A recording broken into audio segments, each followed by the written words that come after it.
1 Samuel capítulo 5. Depois de tomarem a arca da aliança de Deus, os filisteus a levaram de Ebenezer para a cidade de Asdod. Eles a colocaram no templo do seu deus Dagom, perto da sua imagem. No dia seguinte de manhã, os moradores de Asdod viram que a imagem de Dagom estava caída de cara no chão, na frente da arca da aliança. Então eles pegaram a imagem e puseram de volta no seu lugar. No dia seguinte de manhã, viram que ela estava caída de novo, na frente da arca. A cabeça e os 2 braços da imagem estavam quebrados, caídos na soleira da porta. Somente o corpo estava inteiro. É por isso que até hoje os sacerdotes de Dagom e todos os que o adoram em Asdod não pisam naquele lugar.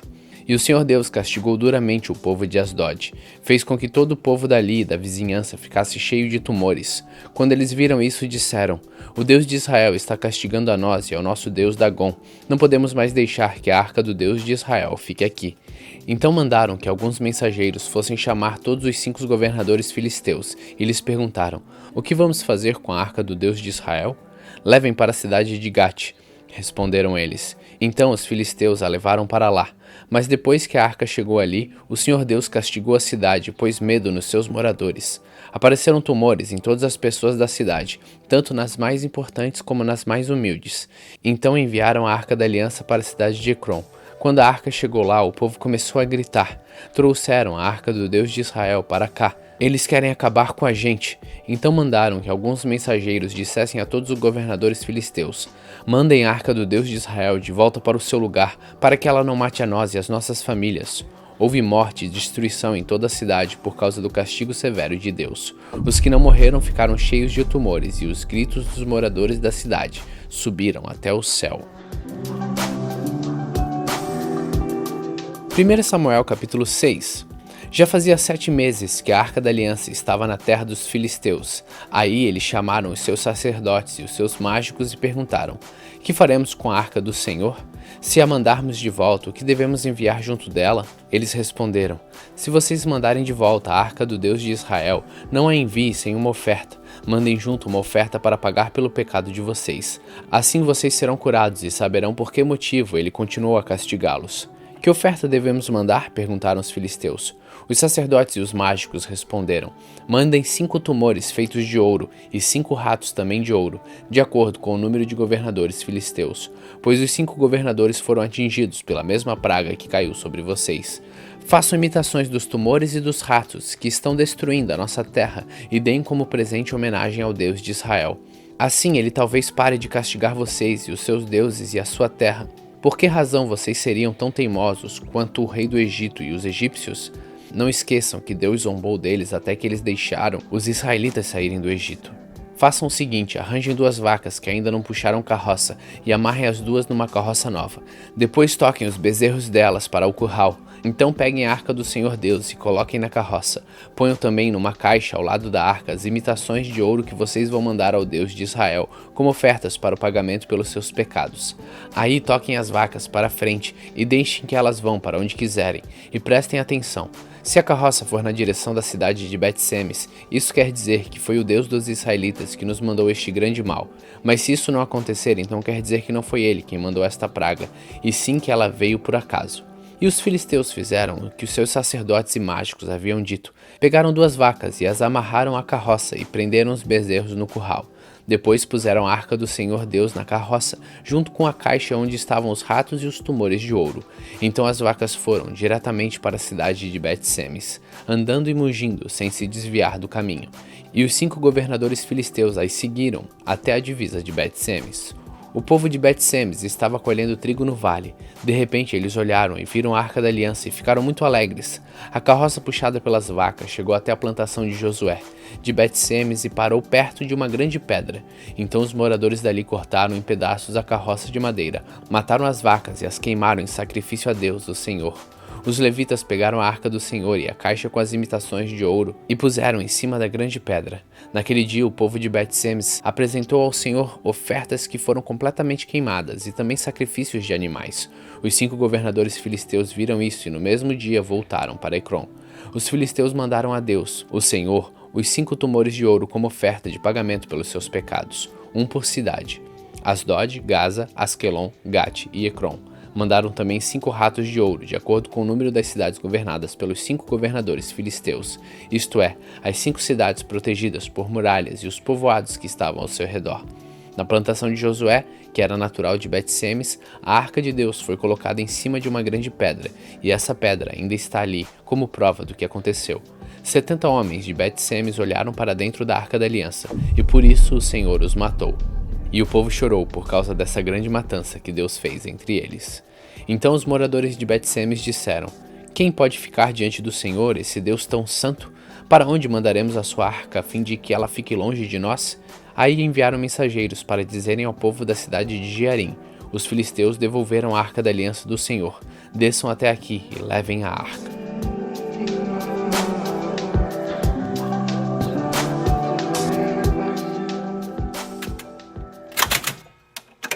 Salmos capítulo 122. Fiquei alegre quando me disseram: vamos à casa de Deus, o Senhor, e agora aqui estamos, dentro de Jerusalém. Jerusalém é uma cidade construída de novo, onde o povo se reúne. Para cá sobem as tribos de Israel, para dar graças ao Senhor, como ele ordenou. Aqui estão os tribunais de justiça, onde o rei julga seu povo. Orem para que haja paz em Jerusalém. Ó Jerusalém, que prosperem aqueles que a amam, que haja paz na cidade protegida por muralhas, que haja segurança nos seus palácios. Eu amo os meus patrícios e amigos, e por isso digo a Jerusalém: que a paz esteja com você. Eu amo o templo do Senhor nosso Deus, e por isso oro pela prosperidade de Jerusalém.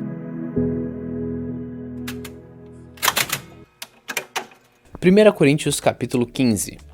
Agora, irmãos, quero que lembrem do evangelho que eu anunciei a vocês, o qual vocês aceitaram e no qual continuam firmes. A mensagem que eu anunciei a vocês é o evangelho, por meio da qual vocês são salvos se continuarem firmes nele. A não ser que não tenha adiantado nada vocês crerem nele. Eu passei para vocês os ensinamentos que recebi e que é da mais alta importância. Cristo morreu pelos nossos pecados, como está escrito nas Escrituras Sagradas. Ele foi sepultado e no terceiro dia foi ressuscitado, como está escrito nas Escrituras. E apareceu a Pedro e depois aos 12 apóstolos. Depois apareceu de uma só vez a mais de 500 seguidores, dos quais a maior parte ainda vive, mas alguns já morreram. Em seguida apareceu a Tiago e mais tarde a todos os apóstolos. Por último, depois de todos, ele apareceu também a mim, como para alguém nascido fora de tempo. De fato, eu sou o menos importante dos apóstolos, e até nem mereço ser chamado de apóstolo, pois persegui a igreja de Deus. Mas pela graça de Deus sou o que sou, e a graça que ele me deu não ficou sem resultados. Pelo contrário, eu tenho trabalhado muito mais do que os outros apóstolos. No entanto, não sou eu quem tem feito isso, e sim a graça de Deus que está comigo. Assim, não importa se a mensagem foi entregue por mim ou se foi entregue por eles. O importante é que foi isso que todos nós anunciamos, e foi nisso que vocês creram. Se a nossa mensagem é que Cristo foi ressuscitado, como é que alguns de vocês dizem que os mortos não vão ressuscitar? Se não existe a ressurreição dos mortos, então quer dizer que Cristo não foi ressuscitado. E se Cristo não foi ressuscitado, não temos nada para anunciar, e vocês não têm nada para crer. E mais ainda, neste caso estaríamos mentindo contra Deus, porque afirmamos que ele ressuscitou Cristo. Mas se é verdade que os mortos não são ressuscitados, então Deus não ressuscitou Cristo. Porque se os mortos não são ressuscitados, Cristo também não foi ressuscitado. E se Cristo não foi ressuscitado, a fé que vocês têm é uma ilusão, e vocês continuam perdidos nos seus pecados. Se Cristo não ressuscitou, os que morreram crendo nele estão perdidos. Se a nossa esperança em Cristo só vale para esta vida, nós somos as pessoas mais infelizes deste mundo. Mas a verdade é que Cristo foi ressuscitado. Isso é a garantia de que os que estão mortos também serão ressuscitados. Porque assim como por meio de um homem veio a morte, assim também por meio de um homem veio a ressurreição. Assim como por estarem unidos com Adão, todos morrem, assim também por estarem unidos com Cristo, todos ressuscitarão. Porém cada um será ressuscitado de uma vez, Cristo o primeiro de todos, depois os que são de Cristo quando ele vier, e então virá o fim.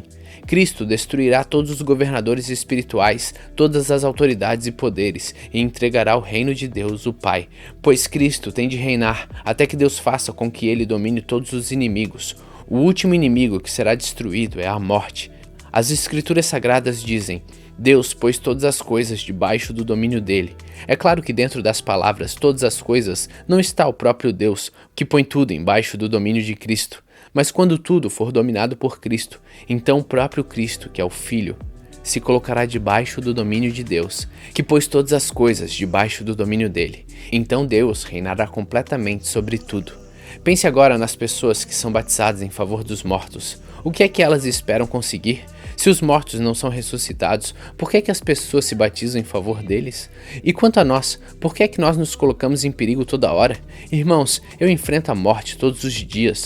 Se afirmo isso é pelo orgulho que eu tenho de vocês, pois estamos todos unidos com Cristo Jesus, o nosso Senhor. Aqui em Éfeso eu lutei contra inimigos como se lutasse contra animais selvagens. E se fiz isso somente por interesses humanos, o que foi que eu consegui com isso? Se é verdade que os mortos não são ressuscitados, façamos o que diz o ditado: comamos e bebamos, porque amanhã morreremos.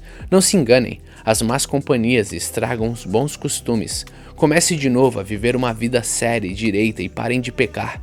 Para fazer com que vocês fiquem envergonhados, eu digo o seguinte: alguns de vocês não conhecem a Deus. Mas alguém perguntará: como é que os mortos são ressuscitados? Que tipo de corpo eles vão ter? Seu tolo! Quando você semeia uma semente na terra, ela só brota se morrer. E o que foi semeado é apenas uma semente, talvez um grão de trigo ou outra semente qualquer, e não o corpo já formado da planta que vai crescer. Deus dá a essa semente o corpo que Ele quer e dá a cada semente um corpo próprio. E a carne dos seres vivos não é toda do mesmo tipo? Os seres humanos têm um tipo de carne, os animais outro, os pássaros outro e os peixes ainda outro. Há também corpos do céu e corpos da terra. Existe um tipo de beleza que pertence aos corpos celestes e há outro que pertence aos corpos terrestres.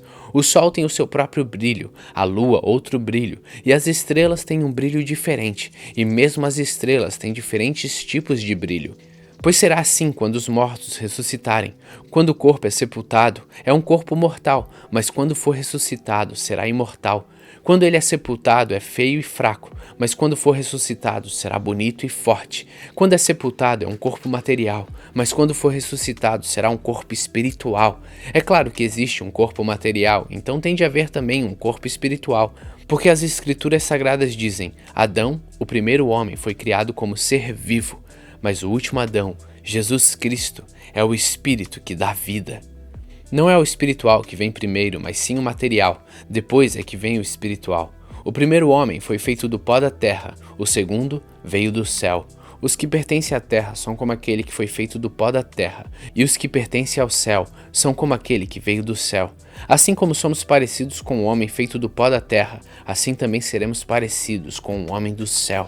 Meus irmãos, o que eu posso dizer é isso: o que é feito de carne e de sangue não pode ter parte no reino de Deus, e o que é mortal não pode ter a imortalidade. Escutem bem este segredo: nem todos vão morrer, mas todos nós vamos ser transformados num instante, num abrir e fechar de olhos, quando tocar a última trombeta. Ela tocará, os mortos serão ressuscitados como seres imortais e todos nós seremos transformados, pois este corpo mortal precisa se vestir com o que é imortal. Este corpo que vai morrer precisa se vestir com o que não pode morrer. Assim, quando este corpo mortal se vestir com o que é imortal, quando este corpo que morre se vestir com o que não pode morrer, então acontecerá o que as Escrituras Sagradas dizem: a morte está destruída, a vitória é completa. Onde está, ó morte, a sua vitória? Onde está, ó morte, o seu poder de ferir? O que dá à morte o poder de ferir é o pecado, e o que dá ao pecado o poder de ferir é a lei. Mas agradecemos a Deus que nos dá a vitória por meio do nosso Senhor Jesus Cristo. Portanto, queridos irmãos, continue fortes e firmes, continue ocupados no trabalho do Senhor, pois vocês sabem que todo o seu esforço nesse trabalho sempre traz proveito.